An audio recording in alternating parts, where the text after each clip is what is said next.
I came home from a plumbing job to find Caroline Westfield's bulldozers destroying my dead wife's memorial garden. Construction crews scattered across my land like they owned the place, crushing Sarah's David Austin roses under steel treads. Before I could even process what was happening, this blonde woman in white designer heels approached with fake concern. "Danny, we're building something absolutely beautiful that'll increase your property value significantly," she said, sweet as sugar. I watched them destroy 18 months of Sarah's careful work in 18 minutes. "This is my land," I said. She waved some papers dismissively. "Well, technically, it's community space per the old survey. Don't worry, we'll compensate you fairly for the inconvenience." $3,000 for the spot where my wife had fought cancer and won twice. That's when I smiled and said, "You know what, Caroline? Go ahead and finish your beautiful clubhouse. What would you do if your HOA destroyed your memorial garden?" Because what happened next made Caroline wish she'd never heard my name. My name's Danny Kowalski, and 18 months ago, I thought my biggest problem was learning to cook dinner for my daughter Emma without burning down the kitchen. Sarah, my wife of 22 years, had just lost her battle with breast cancer. The medical bills had nearly wiped us out, but we still had our little house in Meadowbrook Estates, North Carolina. Sarah loved that house, especially the backyard, where she'd planted a memorial rose garden during her recovery. David Austin roses, her favorites. The smell of those blooms on summer mornings could transport you straight to an English countryside. She'd sit out there for hours, planning which varieties to add next spring. I'm a union plumber by trade, 48 years old, and I run a small demolition business on the side. Nothing fancy, just me, my excavator, and whatever jobs I can pick up around town. The sound of my work boots on the gravel driveway at 5:30 every morning had become Emma's alarm clock. She'd complain, but I caught her smiling sometimes when she thought I wasn't looking. The thing about me is, I document everything. 25 years of plumbing work taught me that people's memories get real creative when money's involved. I carry a professional camera everywhere, take time-stamped photos of every job site, keep detailed work logs in numbered notebooks. Sarah used to tease me about it, called me her obsessive documentarian. That obsession was about to save my life. Enter Caroline Westfield, our HOA president. 52 years old, luxury real estate broker, and the kind of woman who wears white designer outfits to construction sites. She drives a white BMW, lives in a white mansion, and treats anyone who works with their hands like they're invisible. Caroline had one goal: win the State Community Excellence Award. See, she'd figured out that prestigious neighborhoods sell for higher commissions. A lot higher. And what screams prestige like a 4,000 square foot clubhouse with an infinity pool? Just one problem. The only spot with the right views happened to be my backyard. On a Tuesday morning in March, I came home from a job to find bulldozers in my driveway. Not near my driveway. In it. Caroline stood there in her white heels, clicking across my walkway like she owned the place, supervising as they tore up Sarah's rose garden. The crunch of those rose bushes under the bulldozer treads was the sound of my heart breaking all over again. "Danny!" Caroline called out, sweet as sugar. "I'm so glad you're here. We're building something absolutely beautiful, and it's going to increase your property value significantly." I watched them destroy 18 months of Sarah's careful work in about 18 minutes. "This is my land," I said. "Well, technically, it's community space," Caroline replied, waving some papers. "There was a surveying error in the original development. Don't worry, we'll compensate you fairly for the inconvenience." Fairly. $3,000 for the spot where my wife had fought for her life. That's when I knew Caroline Westfield had picked the wrong widower to mess with. The thing is, I'd learned something important during Sarah's illness. When people think you're weak, when they think grief has broken you, they get careless. They make mistakes. Caroline was about to make a whole lot of them. I pulled out my camera and started taking pictures. Every angle, every bulldozer, every square foot of destroyed garden. Caroline kept talking about property values and community benefits, but I was already thinking 3 steps ahead. In my experience, the bigger they build their lies, the harder they fall when the truth comes out. I spent that night researching property law instead of sleeping. Emma found me at the kitchen table at 2 a.m., surrounded by county records and surveyor maps. "Dad, you look terrible," she said, pouring herself a glass of water. "Thanks, sweetheart. Very helpful." "I'm serious. Caroline Westfield's mom called Mrs. Patterson, who told Mrs. Ellis, who told basically everyone at school that you're being difficult about community improvements. Her daughter Brittany keeps asking me why you won't just take their money. 17 years old, and my kid was already dealing with social warfare because I wouldn't roll over for the HOA queen. The next morning, Caroline escalated. I found 3 different violation notices taped to my front door. Commercial vehicles in residential area, property maintenance issues, noise violations. Each one threatened to revoke my business license. Now, I've been parking my work truck in that driveway for 15 years, never had a single complaint. But suddenly, Caroline's HOA board, packed with her country club friends, discovered I was lowering property values with my unsightly business equipment. The noise violation was my favorite. Apparently, starting my truck at 5:30 a.m. constituted disturbing the peace. Never mind that half the neighborhood leaves for work at the same time. I called the city office and got transferred to Tyler Westfield, building inspector, Caroline's brother-in-law. What a coincidence. "Mr. Kowalski," Tyler said, "these are serious violations. We'll need to schedule inspections immediately." "Sure," I said. "But first, I'd like to see the building permits for that clubhouse going up in my backyard." Long pause. "I'll have to get back to you on that." 2 days later, I had my answer. All permits approved, all inspections passed. Tyler had fast-tracked everything through the system in record time. But here's what Tyler didn't know. I'd hired an independent surveyor named Marcus Webb. Cost me $2,000 I didn't have, but Marcus was thorough. He spent 3 days measuring, calculating, and mapping every inch of my property. The results were crystal clear. Caroline's clubhouse foundation extended 15 feet onto my land. Not 2 feet, not 5 feet, 15 feet. That's bigger than most people's bedrooms. I had the smoking gun, but Caroline had the system. Property setback requirements in North Carolina are pretty straightforward. Structures must be minimum 15 feet from property lines. But those rules only matter if the inspector actually enforces them. Here's what I learned about building permits. They're only as honest as the person approving them. When the inspector is the developer's brother-in-law, those rules become more like suggestions. Tyler had approved his sister-in-law's building knowing it was illegal. That made this conspiracy, not incompetence. I called Caroline that evening. "I got the survey results," I told her. "That's wonderful, Danny. I'm sure it confirms what we already know." "It confirms your building is on my land, 15 feet on my land." "Well, I'm sure we can work something out. These things happen." "Yes," I said, listening to the sound of her BMW's engine purring in my driveway as she drove away from her daily inspection.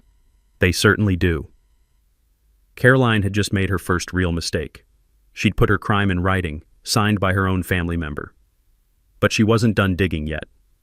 Escalation Loop 1, 568, 800 words. Need 232 more words.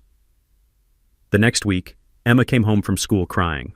The dance committee had excluded her from spring formal planning. Apparently, the other moms thought our family drama might affect fundraising. I sat in Sarah's memorial garden that night, what was left of it, and made a decision. Caroline wanted to play social warfare? Fine. But she'd picked the wrong target. See, when you spend 25 years fixing other people's problems, you learn something important. Every system has weak points. Caroline's system was built on corruption and covered up with money. I had the surveyor's report, time-stamped photos, and Tyler's signature on illegal permits. Caroline had wealth and connections. But wealth and connections only work when everyone's playing by the same rules. I was about to change the rules. The metal stakes from Marcus's survey were still scattered across my yard, each one marking exactly where Caroline's foundation violated my property line. They caught the morning sunlight like little metal soldiers, standing guard over Sarah's destroyed roses. Caroline thought documentation was weakness. She was about to learn it was a weapon. Caroline's next move came exactly 1 week later. Certified mail, return receipt requested. The HOA was fining me $150 per day for architectural violations. My crime? Storing unsightly business equipment where it could be seen from the street. My business equipment consisted of one work trailer with a rusty hitch and a small cement mixer, both legally parked in my own driveway, both there for 15 years without complaint. But Caroline had discovered the nuclear option, HOA covenants. According to the fine print I'd never bothered reading, the HOA board had authority to levy daily fines for covenant violations. Those fines could accumulate until they exceeded my property value, then trigger foreclosure proceedings. 6 weeks later, the fines totaled $6,000. My bank started asking questions about my business loan. Emma started asking questions about why her college fund was shrinking. I started asking questions about whether Sarah would forgive me for destroying our daughter's future over some dead roses. Caroline made sure I knew exactly what she thought about my situation. She started taking daily property inspections of the clubhouse construction. Always wearing white gloves, always carrying a clipboard, always taking photos of my violations like she was documenting evidence for court. I watched her photograph my rusty trailer hitch like it was a public health hazard. She actually got down on her hands and knees in that white pantsuit, snapping pictures of rust spots. The woman was thorough, I'll give her that. But thoroughness works both ways. I spent my evenings in the county records office, learning everything I could about building codes and zoning regulations. The clerk, Mrs. Rodriguez, started keeping coffee on for me. "You building something, Mr. Kowalski?" she asked one night. "No, ma'am, tearing something down." That's when I found Caroline's second mistake. The clubhouse didn't just violate property lines, it violated setback requirements from the street, and wetland buffer zones, and height restrictions for structures near power lines. Tyler had approved a building that broke 3 different laws, not just one. Building code violations and zoning violations are handled by different agencies with different penalties. Code violations get you fines. Zoning violations get your building condemned. Translation: Tyler broke 3 different laws, approving his sister-in-law's dream facility. But here's the thing that kept me up at night. I couldn't find the original environmental impact study. Every construction project near wetlands requires one. Tyler's files showed it was submitted and approved, but the actual document was nowhere in the public records. I started making phone calls. The environmental consulting firm listed on Tyler's paperwork had never heard of Meadowbrook Estates. The wetlands specialist whose signature appeared on the approval had been dead for 2 years. Caroline's beautiful clubhouse was built on forged environmental clearances. Emma found me at the kitchen table again, this time surrounded by environmental regulations and wetland protection laws. "Dad, Mrs. Patterson says her daughter overheard Caroline telling people you're an unreliable contractor. 2 of your regular clients canceled this week. Professional sabotage. Caroline was trying to destroy my business because I wouldn't roll over for her property theft." "Emma, can you sit down for a minute? Are we going to lose the house?" "Not if I can help it." "But what if you can't help it? What if we have to move? What if I have to change schools senior year?" I looked at my 17-year-old daughter who'd already lost her mother and now faced losing her home because some rich woman wanted a prettier view from her infinity pool. That's when I made the decision that changed everything. I called Marcus Webb, my surveyor, and asked him to expand his research, not just property lines, everything. Environmental surveys, wetland boundaries, protected species habitats, the works. "That's going to cost you, Danny." "How much?" "Another $3,000. I had exactly $3,200 left in my savings account. Sarah's emergency fund, untouched since her funeral. Do it. Because sometimes you have to risk everything to save what matters most. Escalation Loop 2, 695, 800 words. Need 105 more words. 3 days later, Marcus called with news that made my hands shake. "Danny, you need to see this. Caroline's clubhouse isn't just on your land. It's sitting on top of a federally protected salamander habitat. Underground spring system, endangered species, the whole 9 yards." I drove to his office and stared at the 1963 federal survey he'd found in the state archives. Clear as day. Blue Ridge salamander critical habitat protected under the Federal Endangered Species Act.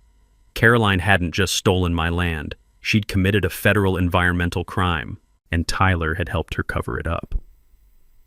Caroline must have sensed the walls closing in, because her next offer arrived with flowers, actual flowers, white roses delivered to my front door with a handwritten note.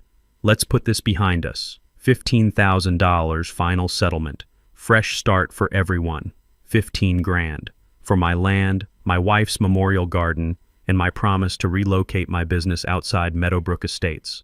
Caroline wanted me gone permanently. The roses went straight in the trash. White roses for a memorial garden where my wife had planted red ones. But Caroline's pressure campaign was working. 3 more clients canceled that week. Emma came home from school, quiet and withdrawn. The dance committee exclusion was just the beginning. Now parents were telling their kids to avoid the troubled family. One afternoon I found Emma crying in her room. "Brittany Westfield told everyone at lunch that you're trying to sue her mom because you're broke and desperate," she sobbed. "She said you're just looking for easy money because you can't handle mom being gone." I sat on the edge of Emma's bed watching my daughter's social life crumble because I wouldn't surrender to Caroline's intimidation. "Do you want me to take their money?" I asked. "I don't know. I just want this to be over. I want to be normal again." Normal. We hadn't been normal since Sarah's diagnosis 3 years ago. That night, I sat in what remained of the memorial garden. The bulldozers had left deep ruts in the soil, and weeds were already sprouting where Sarah's David Austin roses had bloomed. The smell of diesel fuel lingered in the earth. I almost called Caroline's lawyer to accept the settlement. Almost. Then I remembered Marcus's environmental survey. I pulled out my phone and scrolled through the photos he'd sent. Federal documents dating back to 1963, clearly marking the underground spring system that fed the salamander habitat.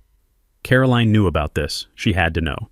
I called the environmental consulting firm whose forged signature appeared on her impact study. The receptionist confirmed what I suspected. They'd never worked on any project in Meadowbrook Estates. "Can you check your records for a Dr. William Henderson?" I asked. "Dr. Henderson passed away in 2019, sir. His signature hasn't been valid for over 2 years. Caroline had used a dead man's signature to approve environmental destruction. The next morning brought a breakthrough that changed everything. My neighbor, Mrs. Ellis, knocked on my door carrying a mason jar full of cloudy brown water. "Danny, something's wrong with our well," she said. "Started tasting funny about 6 months ago, right after they began construction." I held the jar up to the light. The water looked like chocolate milk and smelled like pool chemicals. "Have you had it tested?" "Can't afford testing, but my husband's been getting sick every morning for weeks." 6 months ago, right when Caroline's crew cracked the underground spring system with their foundation work. The Federal Clean Water Act doesn't just protect endangered species, it protects drinking water sources. Contaminating someone's well isn't just environmental destruction, it's a federal crime that can send you to prison.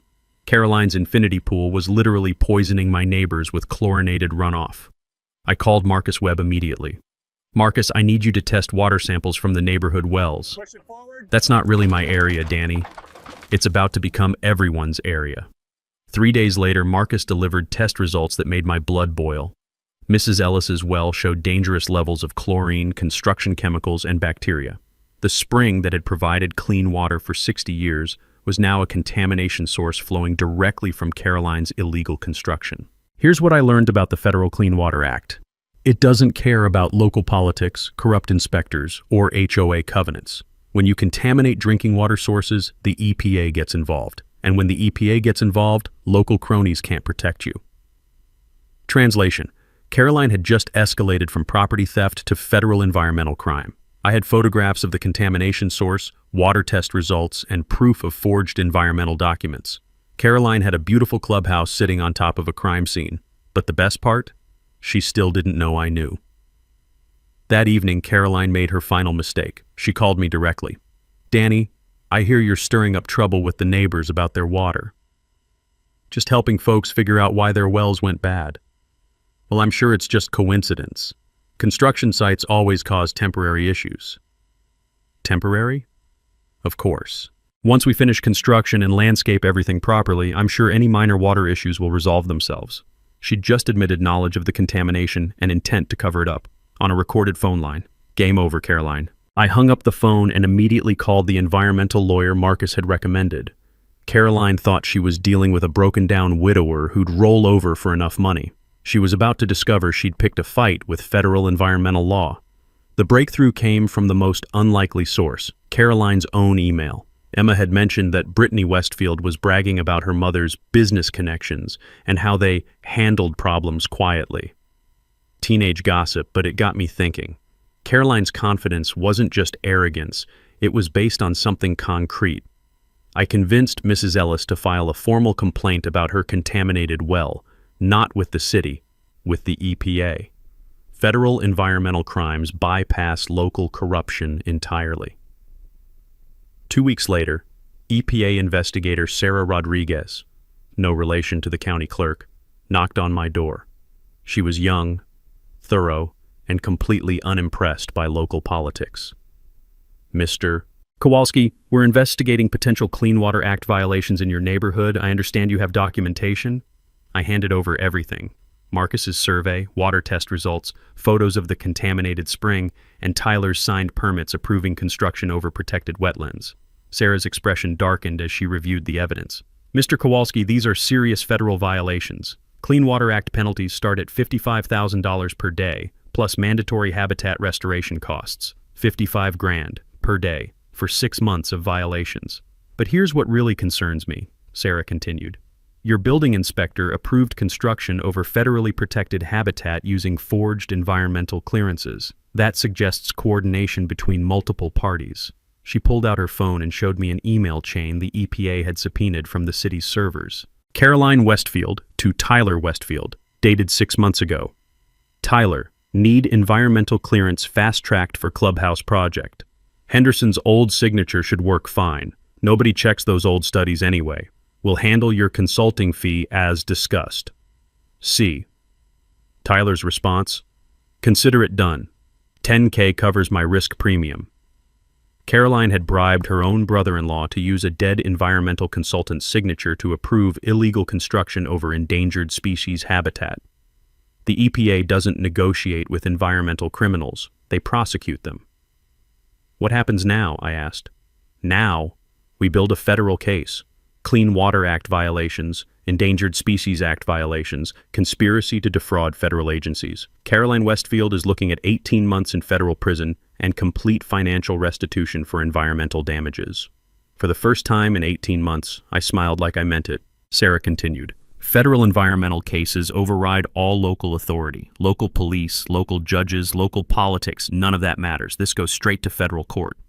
Caroline's entire power structure was built on local connections and corrupt relationships. She'd never faced an opponent she couldn't buy, bully, or manipulate through social pressure. The United States Environmental Protection Agency doesn't care about country club memberships. There's one more thing, Sarah said. EPA enforcement requires immediate cessation of harmful activity. If the court finds violations occurred, the structure causing environmental damage must be removed immediately. Immediate removal of a $4 million clubhouse. Caroline thought she was untouchable because she'd captured the local system, but she'd just learned the difference between local corruption and federal law. The power dynamic had completely reversed. Caroline was no longer the predator, she was the prey. Emma found me that night actually laughing while reviewing environmental law statutes. Dad, are you okay? You look almost happy. Emma, do you remember what your mother used to say about bullies? That they only pick on people who can't fight back. Right. Well, Caroline Westfield just discovered I brought backup. I showed Emma the EPA case file. Her eyes widened as she read the potential penalties: criminal charges, federal prison time, complete financial restitution, permanent environmental monitoring. Dad, this is huge. Your mother would have loved this part. She always said justice finds a way. For 6 months, Caroline had held all the cards: money, connections, social pressure, legal manipulation. She'd systematically destroyed my business, my daughter's social life, and my wife's memorial garden. But she'd made one catastrophic error. She'd assumed local corruption could protect her from federal law. The EPA investigator had given me something Caroline's money couldn't buy: weapons she couldn't defend against. Tomorrow, I'd start planning Caroline's downfall. Sarah Rodriguez became my secret weapon. The EPA investigator met me at a coffee shop 20 miles outside Meadowbrook Estates, away from Caroline's social surveillance network. Here's how federal environmental enforcement works, Sarah explained, spreading documents across our table. EPA issues a formal violation notice. Violators have 30 days to respond. If they don't comply voluntarily, we seek federal court injunction ordering immediate corrective action. Immediate corrective action. That meant demolition. What kind of timeline are we looking at? EPA violations get priority treatment in federal court. Judge Williams handles environmental cases. She's not sympathetic to wealthy defendants who think money buys exemptions from federal law. I pulled out my notebook and started taking detailed notes. After 25 years of plumbing work, I'd learned that successful projects require careful planning. What about financial damages? Sarah consulted her case file.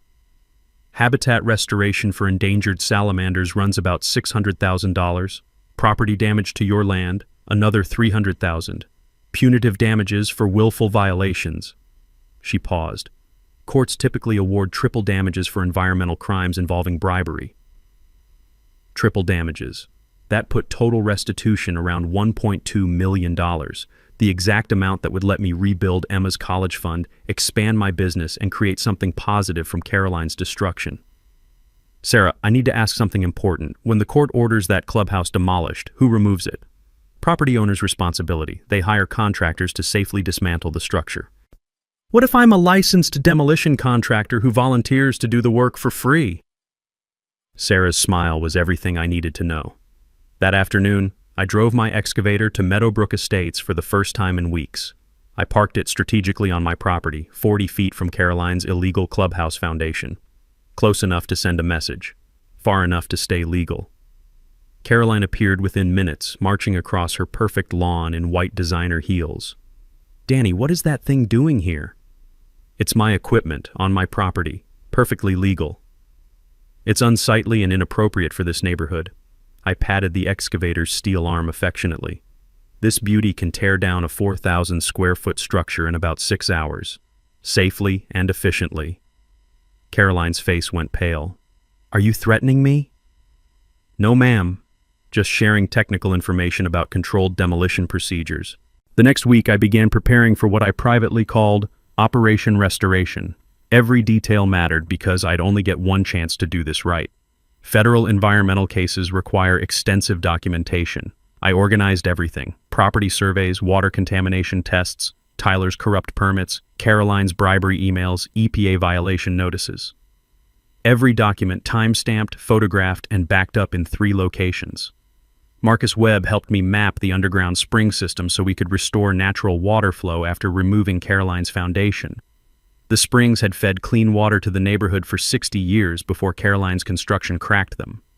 My lawyer, Jennifer Martinez, specialized in federal environmental cases and worked pro bono for victims of corporate environmental crimes. She explained how Clean Water Act enforcement worked: 30 days notice, federal court hearing, immediate injunction if violations proved. Danny, you need to understand something, Jennifer said. When federal court orders a structure removed from protected habitat, there's no appeal process, no delays, no negotiations. Demolition happens immediately. How immediately? Same day as the court order. I started timing everything carefully. How long to fuel the excavator, how long to position it for optimal demolition angles, how long to safely bring down the structure without damaging the underground spring system. 6 hours. I could tear down Caroline's monument to corruption in 6 hours. But timing wasn't just about demolition. It was about maximum psychological impact. Jennifer discovered that Caroline had scheduled a grand opening party for the clubhouse the same week as our federal court hearing. 200 guests, including the mayor and State Community Excellence Award judges. Jennifer, can you make sure our court hearing happens the same day as Caroline's party?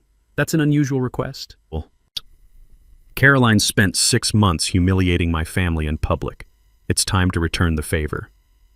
The final piece involved my neighbors. Mrs. Ellis's contaminated well was just the beginning. I spent 2 weeks knocking on doors, testing water, and documenting contamination throughout the neighborhood. 12 families had contaminated wells. All contamination traced directly to Caroline's construction site. When EPA investigator Sarah Rodriguez saw the scope of the contamination, her expression hardened. Mr. Kowalski, this isn't just environmental destruction, it's a public health emergency. 12 families drinking contaminated water for 6 months. What does that mean legally? It means Caroline Westfield just escalated from environmental violation to federal crime against public health. Prison time went from 18 months to 5 years. By the end of the month, I had everything in position. Federal environmental case, demolition equipment, community support, media contacts, and legal documentation proving 6 months of systematic environmental crimes. Caroline was hosting her grand opening party to celebrate completing an illegal structure built on stolen land over protected habitat using forged permits approved through bribery that contaminated drinking water for 12 families. She had no idea what was coming. Caroline must have sensed something was wrong because her next move was pure desperation disguised as generosity. She called me on a Thursday evening while I was reviewing EPA documentation with Jennifer. "Danny, I've been thinking about our situation and I realize we've gotten off on the wrong foot. What if we could find a solution that benefits everyone?" "I'm listening." "I'd like to offer you $100,000 to withdraw any complaints you may have filed. Clean slate, fresh start, no hard feelings." $100,000, 10 times her original insulting offer. That's very generous, Caroline. I think it's fair compensation for any inconvenience you've experienced. Plus, I'd be willing to put in a good word with some contractors I know. Help you rebuild your client base. She was offering to bribe me with stolen money to cover up federal crimes. Can I think about it? Of course, but I'd need an answer by Monday. We're having our grand opening celebration this weekend, and I'd love to announce that all neighborhood concerns have been resolved. Perfect. Caroline was scheduling her party for the exact same weekend as our federal court hearing. I hung up and immediately called Jennifer. Caroline just offered me a $100,000 bribe to withdraw EPA complaints. Did you record the conversation? Every word. Excellent. Attempted bribery of federal witnesses adds another felony to her charges. The next day brought even better news. FBI Special Agent Michael Torres knocked on my door with a warrant to search Caroline's financial records. "Mr. Kowalski, EPA violations involving bribery trigger federal corruption investigations. We're examining cash payments between Caroline Westfield and city officials. How can I help? Just keep doing what you're doing. Document everything, save all communications, and let us build the case." Agent Torres was tall, professional, and completely immune to local politics. He'd spent 10 years investigating white-collar environmental crimes. "Sir, can I ask about timing? Caroline's planning a big celebration this weekend. Timing is everything in federal cases. We coordinate arrests with maximum impact for deterrent effect." "What does that mean?" "It means Caroline Westfield will be in federal custody before her party ends." That afternoon, Tyler Westfield appeared at my door. Caroline's brother-in-law looked terrible, pale, sweating, nervous. "Danny, we need to talk." "Sure, Tyler, come on in. Look, I know there might be some irregularities with the clubhouse permits." Irregularities. Caroline pressured me to fast-track approvals, said it was for the good of the community. I didn't realize there might be environmental issues. Tyler was trying to flip on Caroline to save himself. "Tyler, you signed permits approving construction over federally protected habitat using a dead man's signature." Caroline told me the environmental study was legitimate. She said Dr. Henderson had approved it before he passed away. "You took $10,000 to falsify federal documents." Tyler's face crumpled. "How did you know about the money? EPA has all your emails." "Oh God, what do I do?" "Call the FBI, cooperate fully, hope they give you credit for coming forward." Tyler left my house a broken man. Caroline's entire corruption network was collapsing, but Caroline wasn't finished fighting. Saturday morning, 2 days before the federal court hearing, I woke up to find my excavator's hydraulic lines cut. Professional sabotage designed to disable my equipment right before I'd need it most. I called Agent Torres. "Obstruction of federal environmental enforcement," he said grimly. "That's another felony. Caroline's really determined to destroy her life completely." "Can you prove she did it?" "We don't have to. Her cell phone puts her in your neighborhood at 3 a.m. That's enough for conspiracy charges." I spent Saturday rebuilding the hydraulic system while Caroline hosted her pre-party social events. She was telling everyone that the neighborhood difficulties had been resolved and the Community Excellence Award was practically guaranteed. Emma helped me repair the excavator, handing me tools and keeping me company. "Dad, aren't you nervous about Monday?" "Nervous? No." "Excited? Absolutely." "What's the difference?" Nervous is when you don't know what's going to happen. Excited is when you know exactly what's going to happen, and it's going to be beautiful. Sunday evening, Jennifer called with final confirmation. "Danny, federal court hearing tomorrow at 9 a.m. EPA injunction, immediate demolition order, full financial restitution. Caroline's grand opening party is scheduled for 11 a.m. Perfect timing. She has no idea what's coming. Caroline thinks she's about to celebrate her greatest triumph. Instead, she's about to watch her empire crumble in real time. I spent Sunday night fueling the excavator, checking every system and preparing for the most satisfying 6 hours of work in my entire career. Caroline's party was about to become my demolition celebration. Monday morning brought Caroline's final, most desperate move. At 7 a.m., exactly 2 hours before our federal court hearing, she arrived at my house with an emergency HOA board resolution. "Danny," she called out, pounding on my front door. "Emergency HOA meeting. Your presence is required immediately." I opened the door to find Caroline flanked by 3 board members, all holding official-looking documents. "What's this about, Caroline?" "The HOA board has voted to exercise emergency eminent domain authority.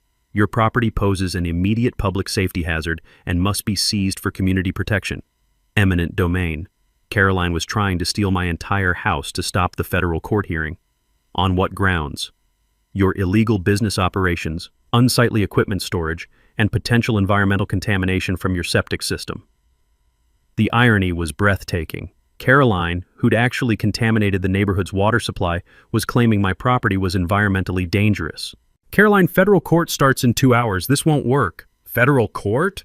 I don't know what you're talking about. This is a local matter handled by local authorities." She genuinely believed local corruption could override federal environmental law. Board member Patricia Morrison, who'd never spoken to me before in her life, stepped forward with fake concern. "Danny, we're prepared to offer you fair market value for your property. $300,000 closing today. $300,000 for a house worth $450. Plus they'd get to stop federal prosecution of their board president. And if I refuse?" "Emergency eminent domain doesn't require owner consent," Caroline said smugly. "City council meeting this afternoon. Foreclosure proceedings begin tomorrow." Caroline had packed the city council with her country club friends. She thought she could steal my house the same way she'd stolen my backyard. But she'd made one critical error. She'd forgotten about Agent Torres. I pulled out my phone and called the FBI. "Agent Torres, Caroline Westfield just threatened to seize my house to prevent federal court testimony. That's witness intimidation and obstruction of federal proceedings, both felonies. What should I do?" "Document everything. We'll handle it." 20 minutes later, 3 FBI vehicles pulled up to my house. Agent Torres stepped out carrying handcuffs. "Caroline Westfield, you're under arrest for witness intimidation, obstruction of federal environmental enforcement, and conspiracy to defraud federal agencies." Caroline's face went white as Agent Torres read her rights. "This is ridiculous. I'm exercising legitimate HOA authority." "Ma'am, attempting to seize a federal witness's property to prevent court testimony is a federal crime." The other board members scattered like cockroaches when lights come on. Patricia Morrison was in her BMW before the handcuffs clicked shut. "Agent Torres," I said, "Caroline's husband is her lawyer. Shouldn't someone contact him?" "Already tried. Thomas Westfield is also in federal custody. Conspiracy charges related to the same environmental crimes." Caroline's entire power structure had collapsed in one morning, but the best part was yet to come. At 9 a.m. sharp, I sat in federal district court watching Judge Williams review EPA evidence. Caroline appeared in an orange jumpsuit, having spent the previous night in federal lockup. "Ms. Westfield," Judge Williams said, "EPA investigation has documented extensive violations of the Clean Water Act and Endangered Species Act, compounded by bribery and falsification of federal documents." Caroline's public defender looked overwhelmed.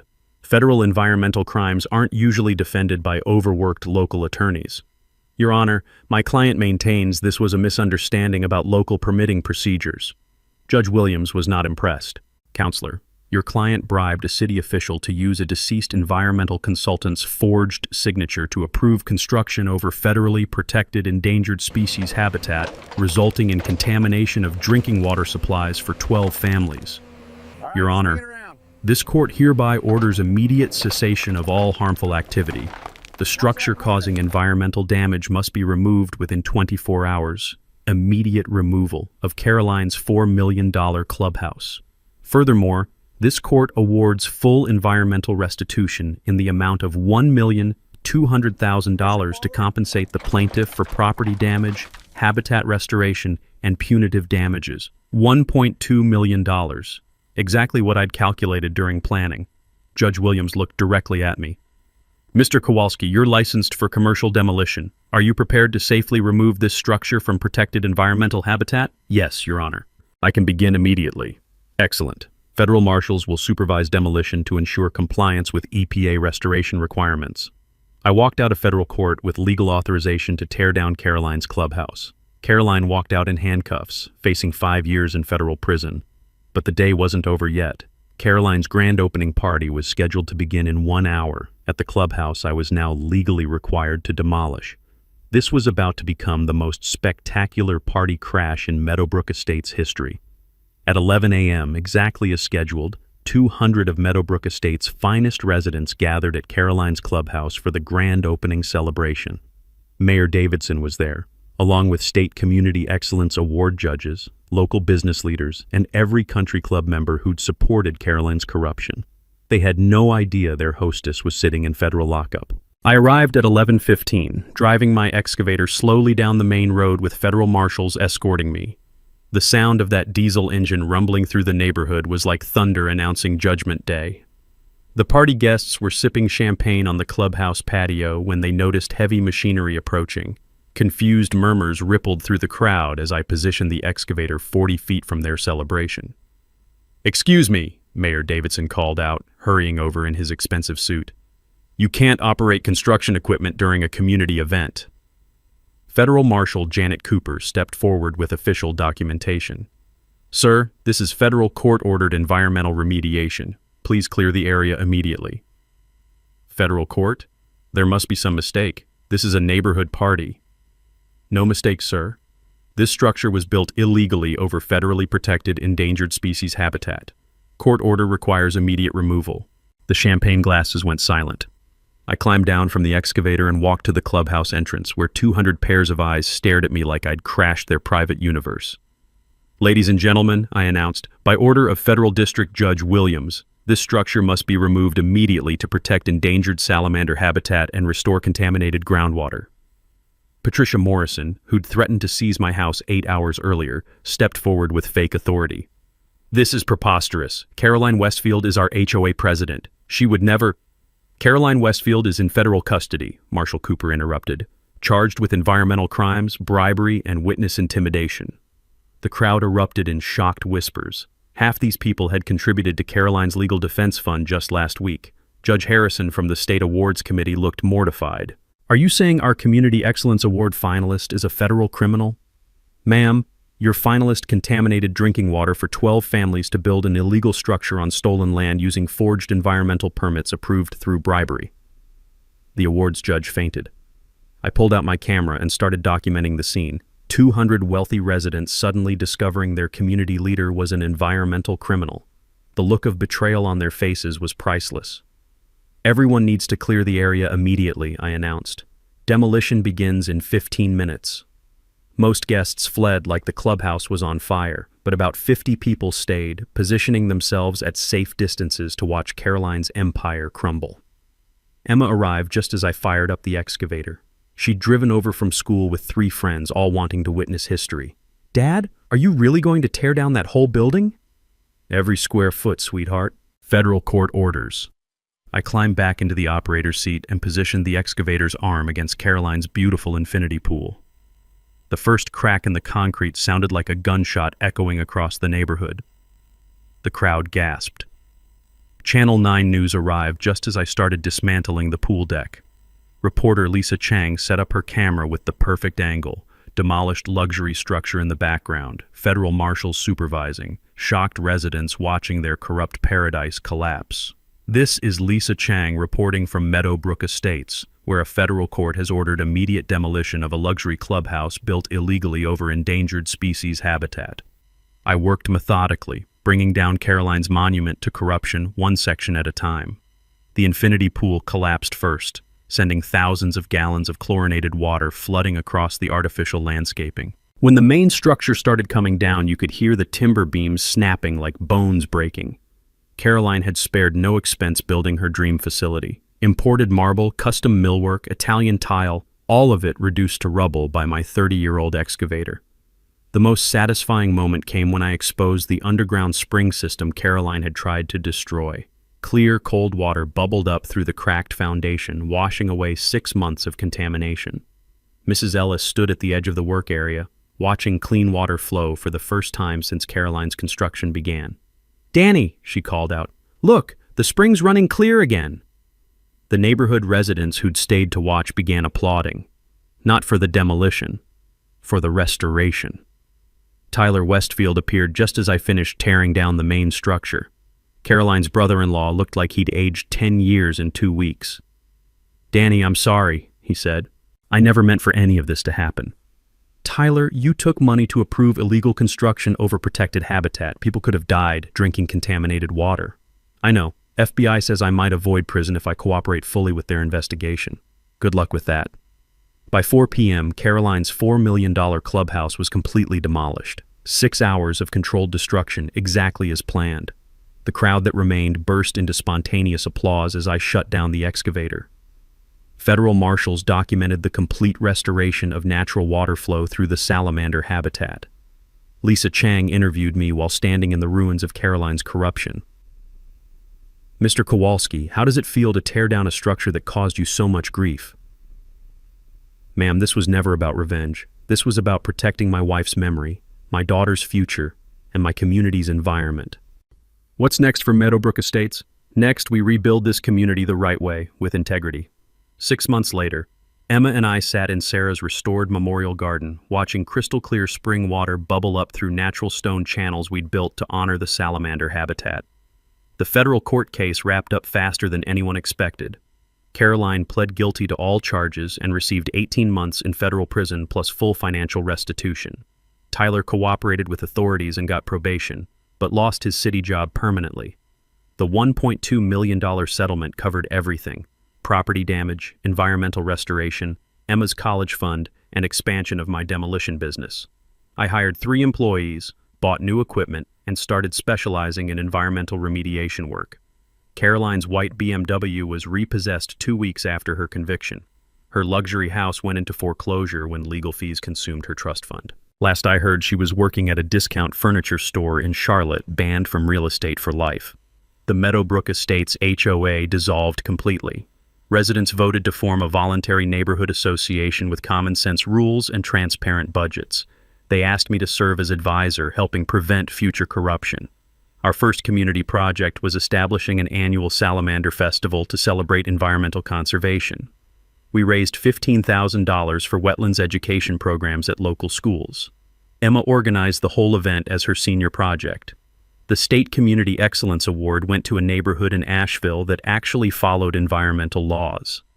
Judge Harrison sent a personal apology for not researching Caroline's background more thoroughly. Mrs. Ellis's well water tested clean for the first time in 2 years. 11 other families also had their water supplies completely restored. The EPA designated our underground spring system as a model for community-based environmental protection. Emma thrived in the aftermath. Her classmates went from avoiding our troubled family to respecting her father's environmental victory. She started an environmental club at school and won a full scholarship to study environmental law at UNC. "Dad," she said one evening as we planted new David Austin roses, "I think Mom would be proud of what you did." "I think she'd be proud of what we did. You stood by me when things got tough." "When I first heard about the lawsuit, I thought you were just being stubborn about some dead flowers. And now?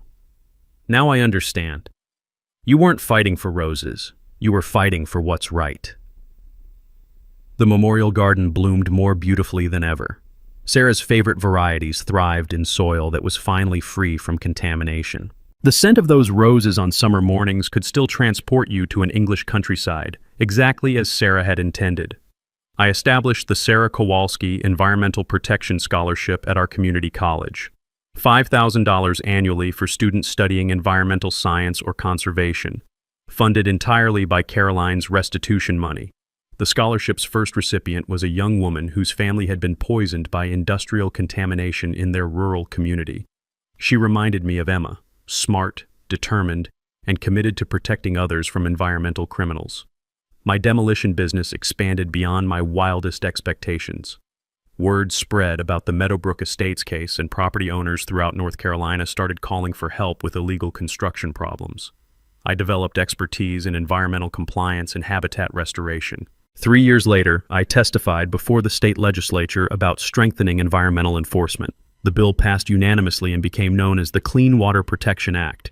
Caroline's crimes had created precedent for prosecuting environmental corruption. Tyler Westfield works at a hardware store now, helping weekend DIYers pick out screws and paint. He nods when he sees me, but doesn't try to make conversation. Some bridges can't be rebuilt. Emma graduated valedictorian and headed to law school with a full ride. Her acceptance essay described watching her father fight federal environmental crimes with nothing but determination and an excavator. My father taught me that ordinary people can defeat powerful criminals when they're willing to document the truth and never give up, she wrote. Environmental justice isn't about having money or connections. It's about having courage. Last month, a young couple bought Caroline's foreclosed mansion for half its original value. They knocked on my door to introduce themselves and ask about neighborhood environmental protection measures. Mr. Kowalski, the husband said, we heard you're the person to talk to about keeping our community environmentally responsible. Just call me Danny, and yes, I'm happy to help. They were good people, a teacher and a nurse, committed to raising their kids in a neighborhood that valued integrity over status symbols. I spent an hour explaining groundwater protection, wetlands conservation, and the importance of legitimate environmental permits. They took detailed notes and asked thoughtful questions. Is there anything we should watch out for? The wife asked. Just remember, I told them, when someone in authority tells you that environmental laws don't apply to them, that's when you call the EPA. Emma visits every weekend, often bringing law school friends who want to hear the story of how a widowed plumber defeated federal environmental criminals with an excavator and a camera. The story always ends the same way, with all of us sitting in Sarah's memorial garden, listening to clean spring water flowing through restored salamander habitat, surrounded by roses that bloom more beautifully because they're finally growing in soil that's free from corruption. Sarah would have loved seeing justice restore the environment she cared so much about protecting. But here's the most important part of this story. Caroline Westfield wasn't unique. Environmental criminals operate in communities everywhere, counting on victims being too intimidated or too poor to fight back. If you're dealing with environmental destruction in your community, document everything. Contact the EPA. Find allies who've been hurt the same way. And remember, federal environmental law doesn't care about local politics. Speaking of community stories, next week I'm sharing how I helped my neighbor discover his HOA president was embezzling $300,000 from community funds. Another case of documentation, patience, and heavy machinery solving problems that lawyers couldn't touch. Share your HOA nightmare stories in the comments. I read every single one, and some of them might become future episodes. And subscribe for more stories about ordinary people defeating corrupt authority figures who think money and connections put them above the law. Remember, when bullies have power and politicians have price tags, sometimes justice comes with hydraulic arms and diesel engines.